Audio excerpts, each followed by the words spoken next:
11.3 इसके 4 questions included हैं आपके कोर्स में। क्वेश्चन नंबर 1 की आप लोग स्टेटमेंट बुक से देख लीजिएगा और इसका जो सॉल्यूशन है उसके अकॉर्डिंगली पहले आप बुक से क्वेश्चन की स्टेटमेंट देख लेंगे। तो इसमें एक टॉवर है और टॉवर के ऊपर से जो जब हम देखते हैं तो एंगल 30 डिग्री का बन रहा है with the surface of the अर्थ, और वहाँ से लेके टॉवर तक का जो डिस्टेंस है वो 100 मीटर है। तो यहाँ पे एक फ़िगर ड्रॉ होगी ABC, हमने अपनी मर्ज़ी से एक फ़िगर ड्रॉ कर ली। इसमें टॉवर हमने BC को किया क्योंकि वो परपेंडिकुलर होगा, और जो नीचे वाली थी फुट वाली जो थी वो नीचे की तरफ आएगी। In figure top of the tower is C and BC is height of the tower. Angle A is equal to 30 degree, AB equal to 100 metre and BC equal to H। ये हमने खुद लिख ली, ABC कर लिया, आप बेशक XYZ कर लें। इसके बाद यहाँ पे देखें एक आपके पास परपेंडिकुलर, दूसरी बेस। तो परपेंडिकुलर बाय बेस के लिए tan वाली रेशो यूज़ होगी। tan 30 पे हमने कैलकुलेट करना है। एंगल A जो बेस एंगल है वो 30 डिग्री का है। परपेंडिकुलर H है, बेस 100 है। tan 30 की वैल्यू टेबल से देखेंगे तो 1/√3 इक्वल टू H/100, और यहाँ से H की वैल्यू आएगी हाइट की 100/√3 मीटर्स। और इसमें सिर्फ आपने एक जो चीज़ रिक्वायर्ड है वही कैलकुलेट करनी है, बाकी चीज़ें कैलकुलेट नहीं करनी। इसमें सिर्फ आपने हाइट कैलकुलेट करनी थी, परपेंडिकुलर की value which is 100/√3 metre. Now in second question, second भी सेम इसी तरह से है कि जिस क्वेश्चन नंबर 1 में टॉवर था, यहाँ पे ट्री है।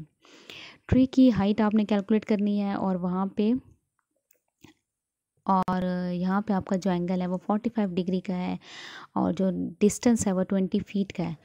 तो हमने लिखा कि in figure BC is tree, angle A equal to 45 degree, AB equal to 20 feet and BC equal to H।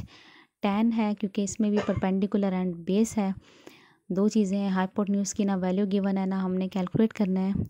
तो जो दो गिवन वैल्यूज़ हैं परपेंडिकुलर बाय बेस से आपकी रेशो बनेगी tan 45 पे वैल्यू आती है 1, और यहाँ से हमारी हाइट आ जाएगी 20 feet. Height of tree is 20 feet.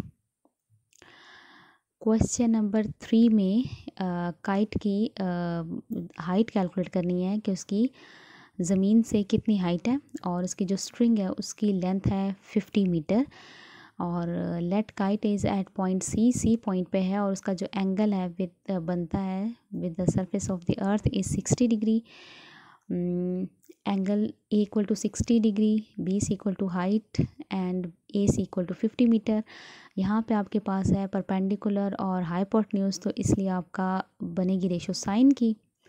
Hypotenuse perpendicular by hypotenuse sign angle A, और A की वैल्यू आपने लिखी एंगल A की 60 डिग्री। 60 डिग्री पे साइन की वैल्यू √3/2 आपने टेबल से देखी, और यहाँ से सॉल्व करेंगे इसको 50 क्रॉस मल्टीप्लिकेशन के साथ, और फिर 2 की और 50 की कटिंग होगी 25/√3 is the height of the kite.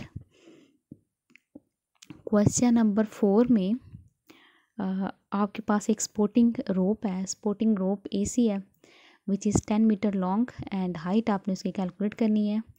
ये भी ऊपर वाले क्वेश्चन की तरह है, और angle A 45 degree, BC height है और AC 10 मीटर है। साइन आएगा यहाँ पर भी, sine angle A is equal to perpendicular by hypotenuse और 45 डिग्री साइन पे 1/√2 वैल्यू आएगी। यहाँ से आप कैलकुलेट करेंगे तो हाइट आएगी 10/√2। लेकिन अगर आपने वो आंसर बनाना है जो बैक पे है तो इसके लिए आपको रैशनलाइजेशन करनी पड़ेगी। √2 को आपने मल्टीप्लाई भी किया, डिवाइड भी किया, ये जो उसके सामने है उसको देखें यहाँ तक कर लें तब भी ठीक है। अगर आप मज़ीद करना चाहते हैं उसके लिए 10√2 और √2 का स्क्वायर बनेगा, इसको कैंसिल करेंगे 10/2 और ये आएगा 5/√2 जो आपका बैक पे आंसर है। तो इस तरह से आपकी ये हो जाएगी 10.3 कंप्लीट। 11 यूनिट फिर आपका कंप्लीट हो जाएगा।